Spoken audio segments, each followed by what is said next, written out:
Welcome to video 2 of IB Biology Topic 6. In this video, we will be looking at the blood system.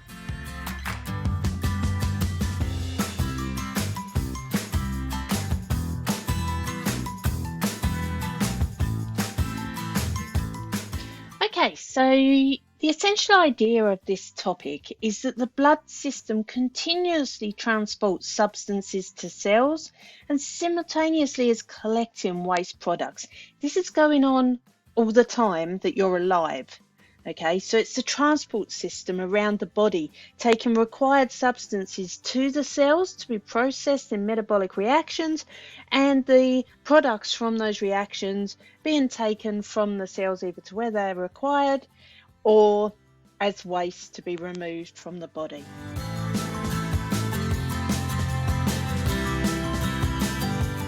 Okay, so your nature of science. Theories are regarded as uncertain. William Harvey overturned theories developed by ancient Greek philosopher Galen on the movement of blood in the body. Okay, and this relates back to topic 1.9. Okay, so in this unit, a lot of your understandings are actually interlinked together. So as we move through, we're not looking at a certain understanding and discussing that. We'll be looking at a series of understandings together.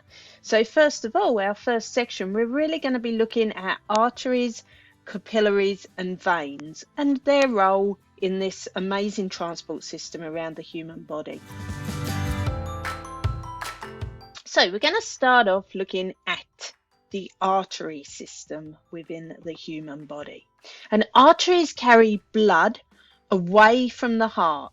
Okay, they branch many times to form what we call arterioles, and eventually from those arterioles they form what we call capillaries that reach all the tissue within the human body. Now, because they're carrying blood away from the heart, they're carrying blood under high pressure. And therefore they have to have these thick outer walls of collagen and elastic fibers because that blood is being pumped at high pressures. Because for that reason they can withstand the high pressure, and the reason they're made of the collagen and the elastic fibers is because you don't want your arteries overstretching, bursting or leaking. Underneath the outer walls is a ring of circular smooth muscle that contracts with each heartbeat. And what this allows is this maintains the pressure and keeps the blood moving through the body. Okay, so looking at the artery of the structure of the arteries. And the arteries, like the small intestine, the inside section where the blood moves through here.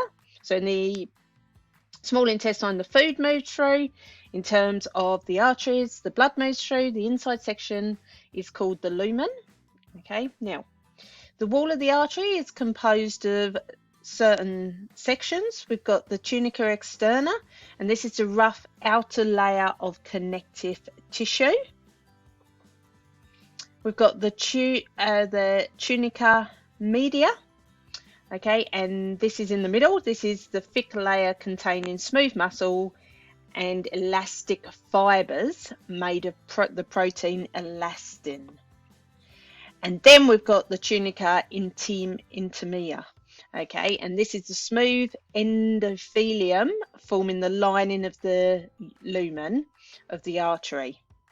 Okay, so we're calling this tunica externa. Okay, so this is tunica externa.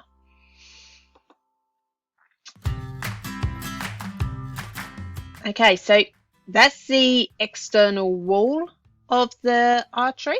Okay, remembering it is a cylinder. Now, inside the artery, we've got the lumen, which I already discussed, and this is narrow in diameter to keep the blood at high pressure. The lumen's lining of endothelium cells reduces friction and keeps the blood flowing nice and smoothly.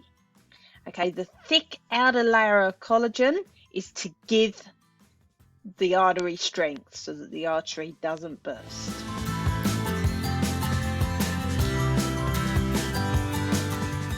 Okay, looking more at this artery structure. Okay, arteries have a relatively thick, smooth muscle layer that is controlled by the autonomic nervous system to change the inside diameter, the lumen of the blood vessels. So that pumping of the artery, you have no control over it. It's automatic from the brain. Okay, and that helps pump that blood through the arteries. Arteries also have elastic fibers that maintain the high blood pressure achieved by contractions of the ventricles.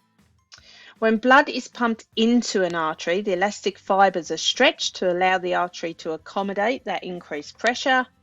And when the contraction is over, those elastic fibers provide another source of pressure as they contract and return to their original position. So they open up as the blood comes in, okay, and then they contract back after the blood has passed. So it kind of causes this pumping. So this helps maintain blood pressure between contractions of the heart.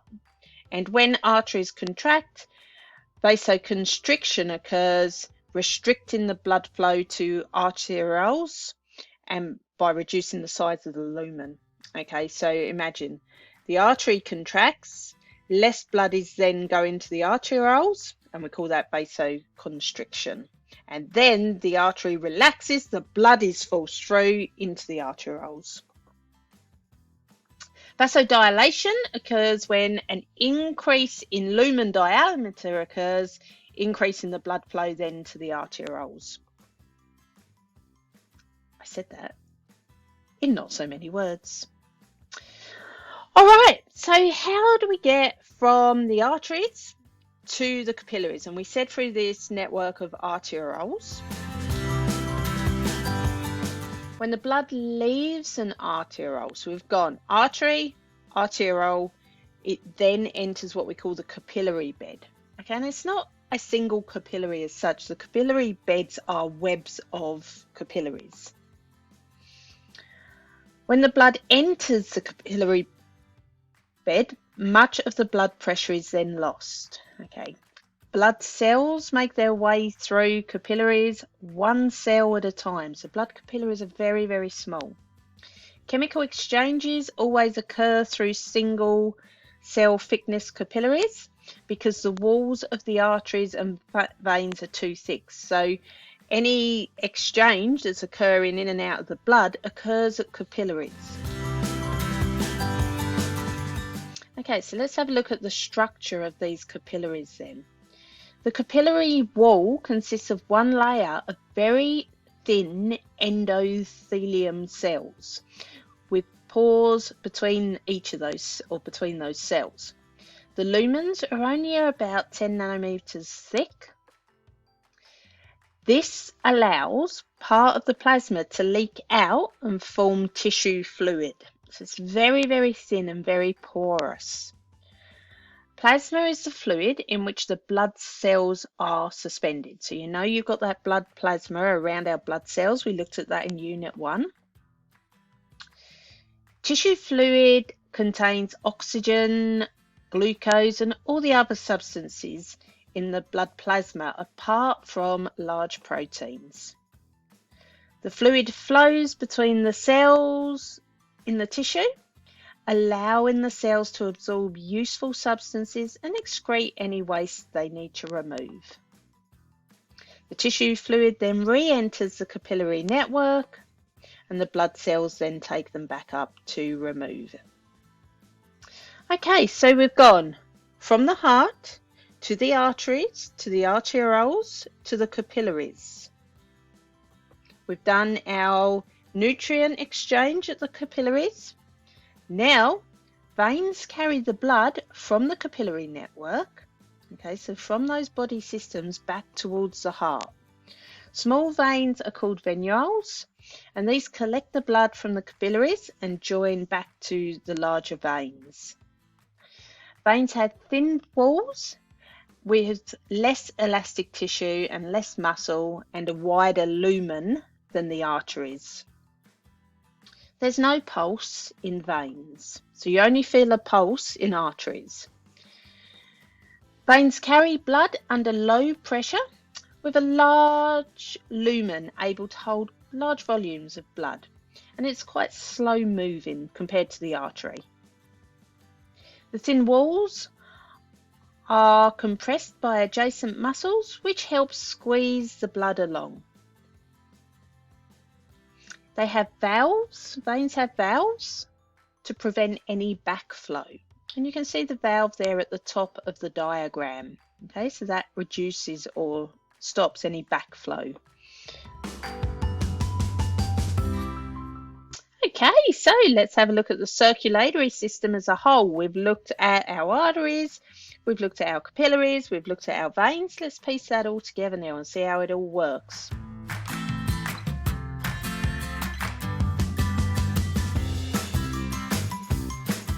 The blood that is pumped out of the heart typically makes a circuit through the following blood vessels: a large artery, a smaller artery branches, so our arterioles, heading to our arteriole, then to our capillary bed, then to our venule, then to larger veins, a large vein which takes the blood back to the heart to then be pumped round again. So that's a typical circuit of the circulatory system. Alrighty, so now you understand how the circulatory system works and the parts of it. Let's get a bit more confusing. So there is a separate circulation for the lungs. Let's have a look at that. Okay, so to be able to have a look at how that works with the lungs, let's get to know the heart. So the heart has two sides. The left that pumps blood to the systemic circulation system, so that's what we've looked at, our circulation system. And then the right that pumps blood to the pulmonary system, and that's where we're looking at the lungs. Each side of the heart has two chambers, a ventricle that pumps blood out into the arteries, and an atrium that collects the blood from the veins and passes it into the ventricles. Each side of the heart has two valves, an atrioventricular valve between the atria and the ventricle, and a semilunar valve between the ventricles and the arteries, the pulmonary artery and the aorta. Oxygenated blood flows into the left side of the heart through the pulmonary veins from the lungs and out through the aorta.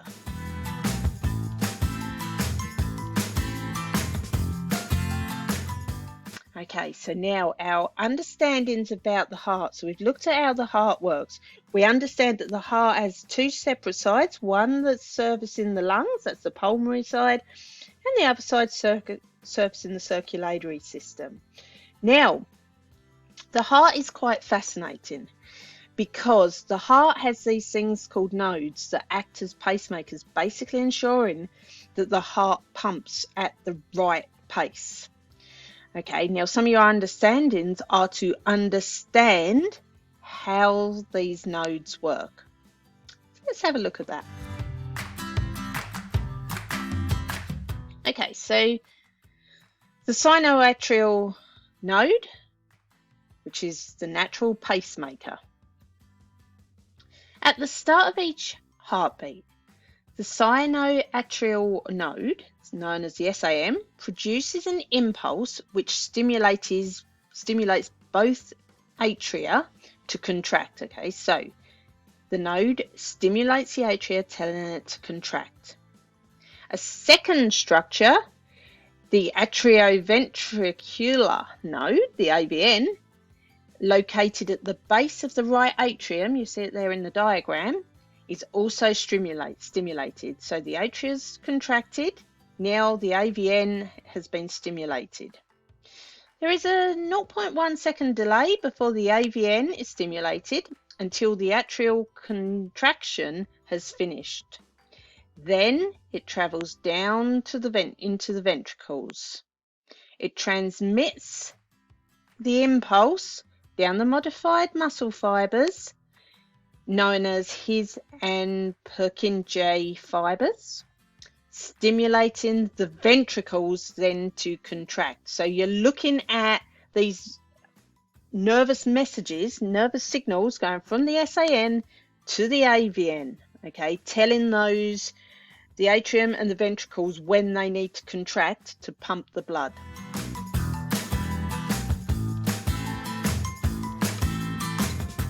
Okay, so part of your understandings now is to understand about heart rate, okay, and how it can be increased or decreased by impulses brought on to the heart. And we're looking at how it works with the nerves from the brain. We're also looking at how some hormones affect this as well. Okay, so let's think about heart rate. And in the diagram, you can see our parasympathetic stimulation and our sympathetic stimulation there. We'll look at that in a bit more depth now. Okay, so we've looked at these pacemakers. Okay, so the pacemaker can be moderated by the sympathetic and the parasympathetic nerves. And these are all part of the autonomic nervous system. So this is a nervous system that you have no control over, completely automatic in your body. It just happens. So this controls activities such as heart rate that are not under our conscious control. I just said that in not so good of words. Nerve impulses are sent from a control center in the brain, so right at the stem of the brain, known as the medulla. Okay, and if you look at the diagram, you can see where the medulla is, because you can see where those messages are sent from. Now, during times of increased body activity, the heart rate needs to increase above the resting heart rate. So this is because there's an increased demand for oxygen, for cellular respiration, and during periods of heavy exercise or activity. So we need to get a message to the heart to say, hey, we need more oxygen, pump quicker.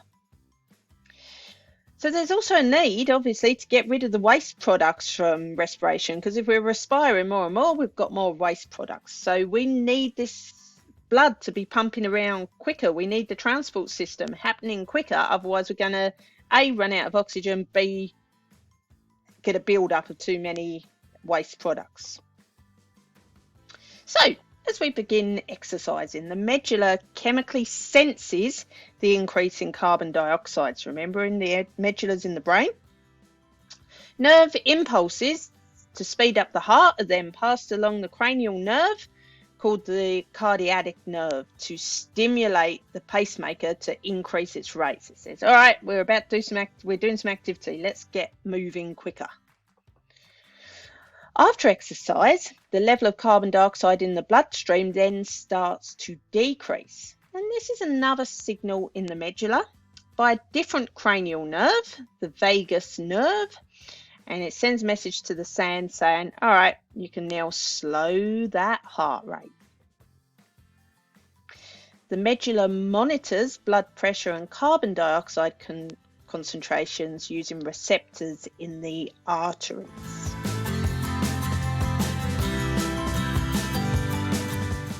Now, emotions such as stress, anxiety, and excitement can also cause an increase in heart rate. Hormones released from the adrenal glands, such as adrenaline, which is your epinephrine, so that's what you need to know, but that's adrenaline, and noradrenaline, which is norepinephrine, increases heart rate.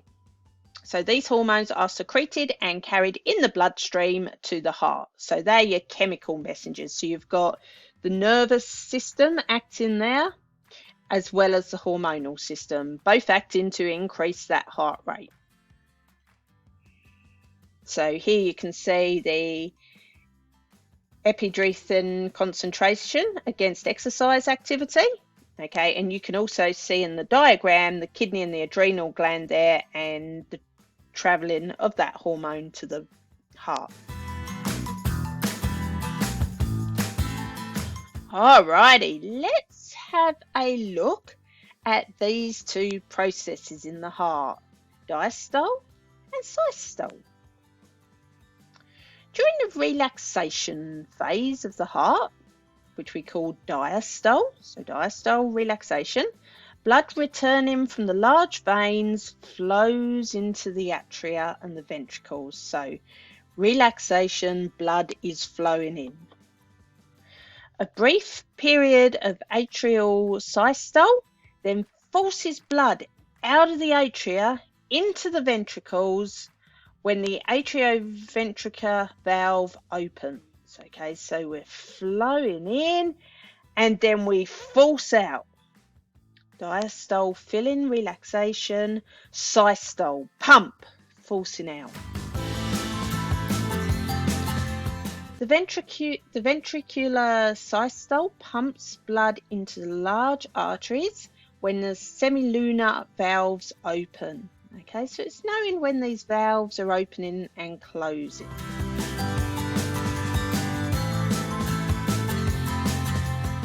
Okay, so looking at your applications and skills for our unit on blood. Now, we already said in our Nature of Science, we spoke about William Harvey and his discovery of the circulation system of blood with the heart acting as a pump. And he proved other theories to be incorrect. So William Harvey is actually credited with the discovery of the circulation of the blood and heart acting as a pump. Prior to this, the theory of circulation was put forward by the early Greeks. According to the early Greeks, blood was constantly used up in the body. They did not think that it was a closed system. Galen taught that there were two types of blood: nutritive blood, made in the liver, and vital blood, made by the heart and distributed through the arteries to carry vital spirits, so they were called. They also believed that blood seeped from one location to the next until it was used up. Now, Harvey's experiments falsified this. He demonstrated that blood flowed through the large vessels in a unidirectional fashion, okay, with valves preventing any backflow. He showed the rate of flow was far too high for the blood to be used up. It must be recycled and returned to the heart. He showed that the heart pumps the blood out of the arteries and it returns via the veins. He predicted the presence of capillaries, numerous fine vessels, that link the arteries to the veins. At his time, microscopes had not been invented, allowing him to actually see the capillaries, however. Okay, so one of your applications is to understand the pressure changes in the left atrium, the left ventricle, and the aorta during a cardiac cycle. So on the diagram here, you can see that the red line is the aortic pressure. You can see the green line is the ventricular pressure, and the yellow line is the atrial pressure. And you can then see our heartbeats, okay, and you can see as the heartbeat, that ventricular pressure and the aortic pressure increases, okay, and then you can see that decrease. We will look into this further in class, but it's just giving you some ideas of looking at graphs showing this. Again, here we've got our heart, we've got our diagrams of the heart. We're seeing our diastole, so the relaxing, and then we see that systole, that contraction, and the relaxation. So it's looking at the pressure along with each of those rounds that we will look at further in class. Your next application section, causes and consequences of occlusion of the coronary arteries. So atherosclerosis is the build-up of plaque composed of lipids. So plaque is composed of lipids, cholesterol, calcium, and cell remains. This accumulation starts at a young age. It is actually quite natural and is just a natural process through life. My brain was ahead of my mouth. It takes many years to become a serious problem. The Epithelium of a young person at a young age is generally smooth, with this build-up starting to occur. Arteries with plaque build up, become harder and less flexible. So the more plaque in there, the harder and less flexible these arteries become. The rate of plaque build-up depends on a range of factors. The heart has three main arteries, okay? So these are called coronary arteries that supply the heart muscle with oxygen-rich blood. These arteries branch directly from the aorta. The cardiac muscle is very oxygen demanding as it never stops contraction, so it needs lots of oxygen. If any one of these major arteries or one of their branches becomes blocked, then some portion of the heart muscle will then be deprived of oxygen. This is what happens when atherosclerosis eventually leads to a partial or complete occlusion. So an occlusion is a blockage of an artery.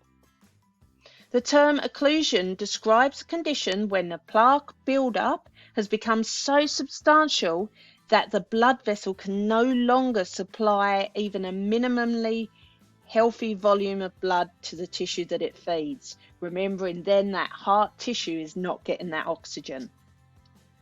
When a coronary artery or one of its branches becomes blocked, it is known as a coronary thrombosis or an acute myocardial infarction, better known as a heart attack. And here we've got some different graphics which are quite good showing our atherosclerosis. Okay, so you can see here, you can see this thickening of these arteries. Okay, thickening of the arteries into the heart there. I mean, you can see it here in this foot. Yes, you can definitely see it around those areas. Okay, and how can we prevent this thickening of these arteries? You would have heard lots and lots of media from the Heart Foundation and places like that, but preventing heart disease, so stop smoking, eat diets that are low fat and low cholesterol, reduce stress, make sure you're getting enough sleep, and regularly exercising. Alrighty, one of your skills is to be able to identify the blood vessels. So we've spoken about our arteries, our capillaries, and our veins. Okay, and you need to be able to read documentation, maybe a question with a description, and be able to tell whether it's an artery, vein, or capillary that you're looking at. Okay, and this is a fantastic comparison that we have here for you. Another skill, recognition of the chambers and valves of the heart and the blood vessels connected to it in dissected hearts or diagrams of the heart. So you need to be able to label the heart, and I'm sure many of you have guessed from this, it means we do have a heart dissection coming up. And that is the conclusion of our unit on 6.2. Thank you for watching our video, and remember to subscribe to my YouTube channel.